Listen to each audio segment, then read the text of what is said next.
Ambedkar overseas విద్యానిధి, Mahatma Jyotiba Phule overseas విద్యానిధి పథకాలపై రాష్ట్ర ప్రభుత్వం స్పెషల్ ఫోకస్ పెట్టింది.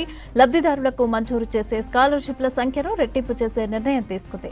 దీని ద్వారా విదేశీ వర్సిటీల్లో చదివే తెలంగాణ విద్యార్థుల సంఖ్య రెట్టింపు కానుంది. గతంలో ఈ పథకాల కింద లబ్ధి పొందే విద్యార్థుల సంఖ్య 1110 మాత్రమే ఉంది. ఇప్పుడు కాంగ్రెస్ ప్రభుత్వం తీసుకున్న నిర్ణయంతో ఆ సంఖ్య 1900కు చేరింది.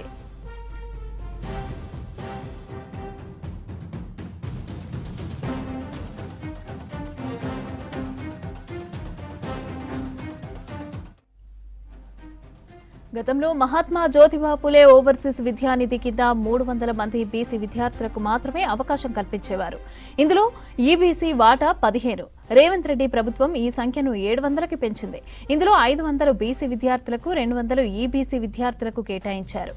అంటే లబ్ధి పొందే బీసీ విద్యార్థుల సంఖ్య దాదాపు 133% పెరిగింది.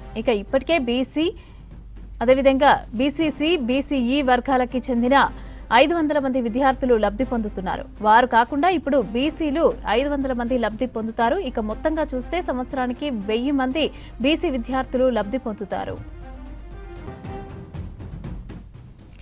అంబేద్కర్ ఓవర్సీస్ విద్యానిధి కింద గతంలో 210 మంది ఎస్సీ విద్యార్థులకు అవకాశం కల్పించేవారు. ప్రజాప్రభుత్వం ఈ సంఖ్యను 500కి పెంచింది. అంటే లబ్ధి పొందే ఎస్సీ విద్యార్థుల సంఖ్య దాదాపు 138% పెరిగింది. అంబేద్కర్ ఓవర్సీస్ విద్యానిధి కింద గతంలో 100 మంది ఎస్టీ విద్యార్థులకు అవకాశం కల్పించేవారు. కాంగ్రెస్ ప్రభుత్వం ఈ సంఖ్యను 200కి పెంచింది. అంటే లబ్ధి పొందే ఎస్టీ విద్యార్థుల సంఖ్య దాదాపు 100% పెరిగింది.